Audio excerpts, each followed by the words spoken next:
Bismillahirrahmanirrahim. Assalamu alaikum, students. This is your instructor Hassan Mansoor. I welcome you to the online lecture of Principles of Macroeconomics. The course code for this subject is Econ 102. This is lecture number 13, and the topic that we will cover today is the theory of employment. The lecture outline that we will cover today are the introduction to the theory of employment, the classical theory of employment, the assumptions of the theory, the criticism of the theory, Keynesian theory of employment, effective demand, and criticism of the Keynesian theory of the employment.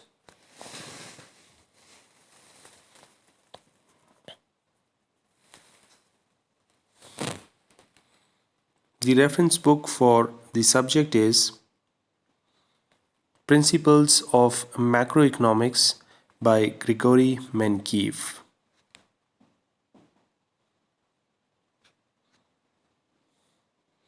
So, the following presentation intends to provide a brief overview of the theories of employment in macroeconomics. So, dear students, as we know that we have already taken a lecture on the employment or the for that case the unemployment, which is a problem. So whenever we say the unemployment in the economics, so that is basically a problem that we have to solve. And whenever we say employment, so that is one of the objectives of the macroeconomics that we have to achieve, like this is the responsibility of our economic system or the government of a country to create jobs, to increase the employment as an objective, a very important objective.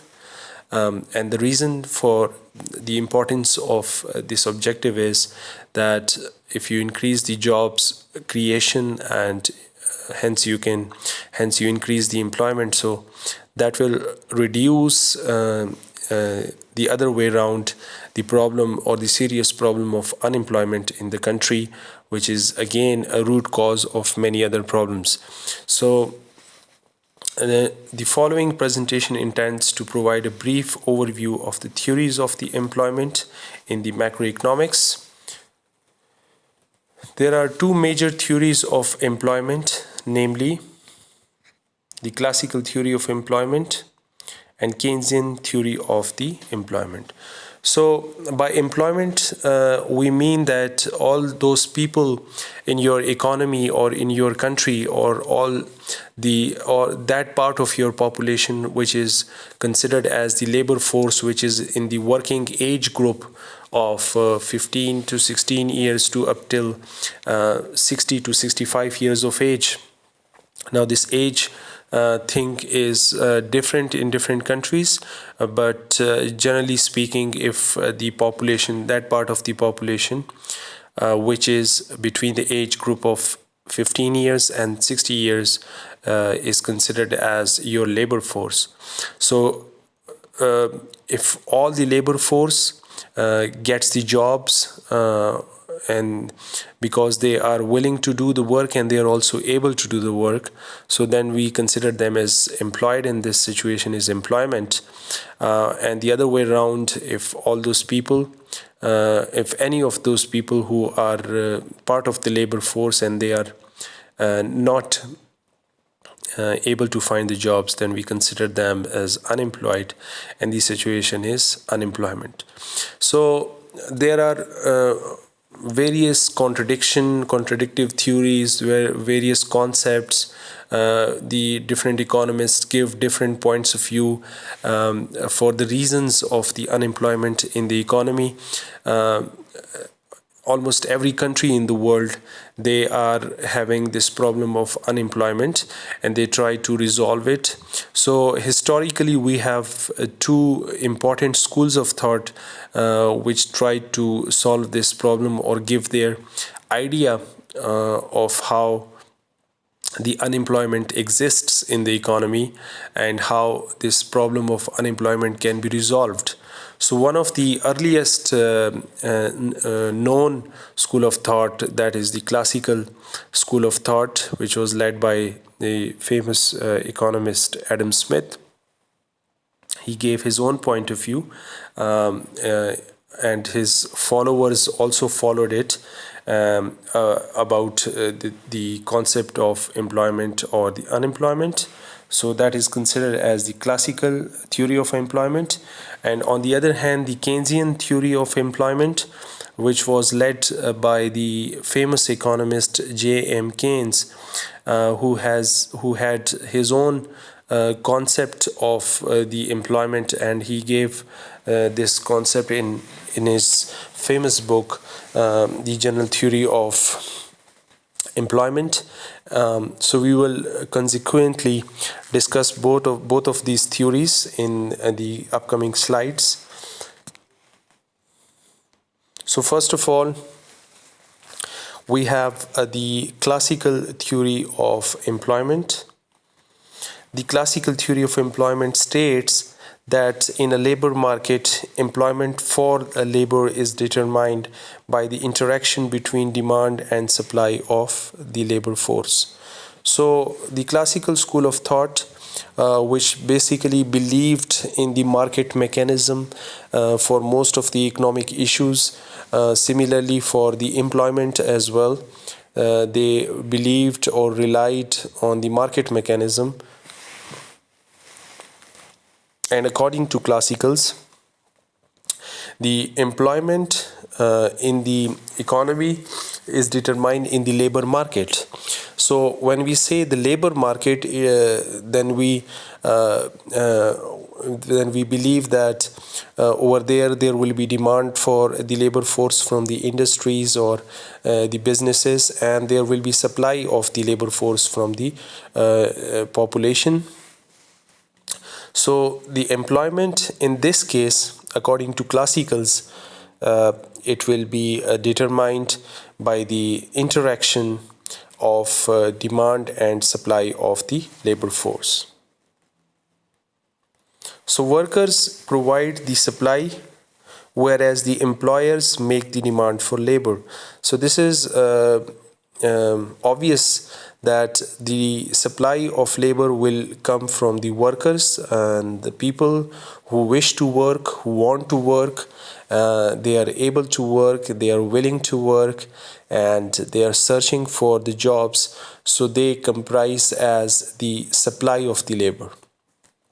So when in simple words, like when our graduates finish their studies from the universities, since they start looking for the job, so they become the part of the labor force. So they are also considered as the supply of the labor. So the more graduates go out of the universities and in colleges and institutes, the more supply of labor is there in the labor market. Similarly, we have the demand for labor, and the demand for labor is coming from the industries and the businesses and the economic activities which are happening inside the country. So we can say that if you want to increase the demand for labor, so for this purpose, the economic activity in the country has to be increased so that there is more demand for labor. So this is how the classicals explain this, and the classical economists believed in the existence of the full employment in the economy. So the classicals, they also used to believe that there are certain conditions which should happen in the economy. Like, for example, there should not be any government intervention in the economic system. because when the government intervenes in the economic system, so the market mechanism which they believed in does not work properly. And similarly, they also used to believe that there should not be any labor unions intervening in the labor market, because again it does not smoothly allow the labor market to function. So if there are no labor union interventions and there are no government interventions, so in that case the classicals used to believe that there will be full employment in the economy, which means that all the labor force who wish to find the jobs, they will find the jobs and there will be full employment. Unemployment results from the rigidity of the wage rate structure and interference with the working of the free market mechanism.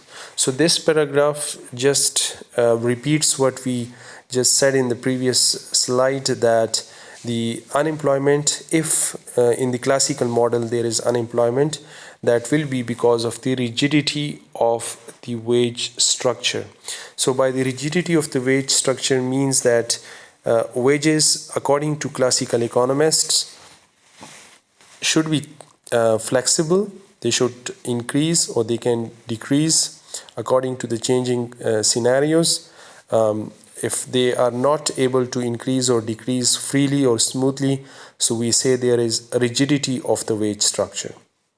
So that will result in the unemployment. And similarly, interference with the working of the free market mechanism. What is interference? Interference from the government or interference from the labor unions. So as I said in the previous slide, that these two interferences will prohibit the free market mechanism to work smoothly. So according to classicals, that will create problems. The theory is majorly based upon Say's law and Pigou's theory, who are two famous classical economists. So we will discuss this Say's law and Pigou's theory briefly. So first of all, Say's law. Say's law is the core of the classical theory. This law was introduced by Jean-Baptiste Say, and that was his full name, who made the proposition that supply creates its own demand. So if there is a supply in the market, there is production in the market, or there is supply of the labor in the market, that will create its own demand, in the sense that basically or simply it means that if the supply of products increases in the market, so the supply of products is only possible if you employ the labor force at the backup. So this is how they say that supply creates its own demand. Similarly, when the supply of the labor force increases, that will also create its own demand, because if you employ that increasing supply of the labor, the income level will increase and then demand will increase. So this is what the Say's law says. It is production which creates market for the goods. Since supply creates its own demand, according to Say's law, there cannot be general overproduction and therefore general unemployment. So since there is no extra demand in the economy or reduced demand in the economy, because according to this law, supply will create its own demand. So when supply is creating its own demand, we can easily say that there will be no unemployment of any type of resources, including the human resource, in the market. A product is no sooner created then it from that instant affords a market for other products to the full extent of its own value. Nothing is more favorable to the demand of one product than the supply of the another. So this point basically means that when a product, when it is just in the process of creation or even the idea is floating, so from that instance the market for other products is also being created. So for example, a road is being constructed, so that is, we can say, when this idea is floated, at the back of this idea the different industries will start working to create or produce the material for the road. So the industries, they will employ the labor force and they will increase the production of other inputs. So in that sense it creates employment, and there will be no general problem of the unemployment in the economy. The Piggot's theory, according to Piggot, also known as the wage cut theory, since it advocates the use of wage cut policy to solve the problem of unemployment. This theory was developed by Arthur Cecil Piggot, that was his full name, and he was a classical economist, or an economist who belonged to the classical school of thought, or an economist who believed in the ideas of the classical school of thought. So according to him, the solution for unemployment is a wage cut.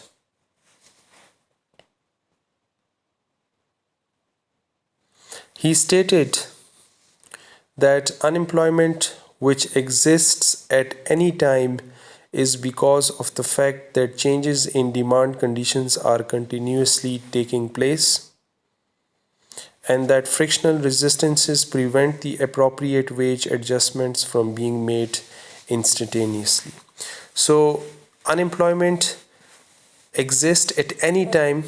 It is because of the fact that demand conditions are changing, or even the supply of the labor force, they keep on changing. As we can imagine that the demand for the labor force or the supply of the labor force, they are not going to remain constant or same in the market.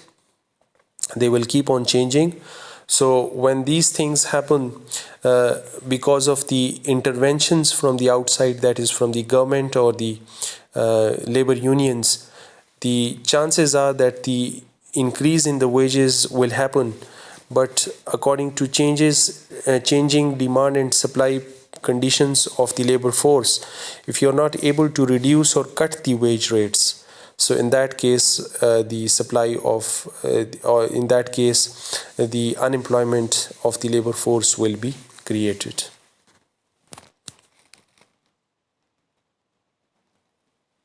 If people were unemployed, wages would fall until all seeking employment were in fact employed. According to him, perfectly elastic wage policy would abolish fluctuations of the employment and would ensure the full employment. So this paragraph basically means that if people were unemployed, it means that the supply of labor is increasing. So if the supply of labor is there, so the solution to employ that increasing supply of the labor is to reduce the wage rates. And perfectly elastic wage policy means that the wages are flexible. So if they are flexible, it means you can increase or decrease the wages to employ more people. So if there is additional population part of the labor force which want to find the jobs or who wish to find the work, the solution is for the market mechanism is to reduce the wages so they can find the employment. The assumptions of this theory are: number one, there is normal situation of full employment without inflation. Number two, existence of perfect competition in the market. Number three, there is homogeneous labor force. So by homogeneous labor force means that the labor force is same in terms of the skills or in terms of the education, because if these things are different, then you cannot expect the wage rate to be flexible like freely, or wage rates to be same for everyone. Then there will be variations in the wage rates if the labor force is heterogeneous. The wages and prices are flexible. There is laissez-faire capitalist economy without the government interventions.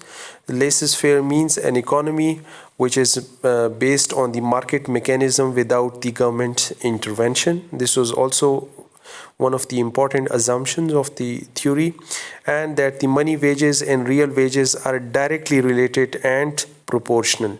So why the money wage and real wage are directly related and proportional? Because they assume that there is no inflation in the economy. The law of diminishing returns operates in the production. The law of diminishing returns means that whenever you are using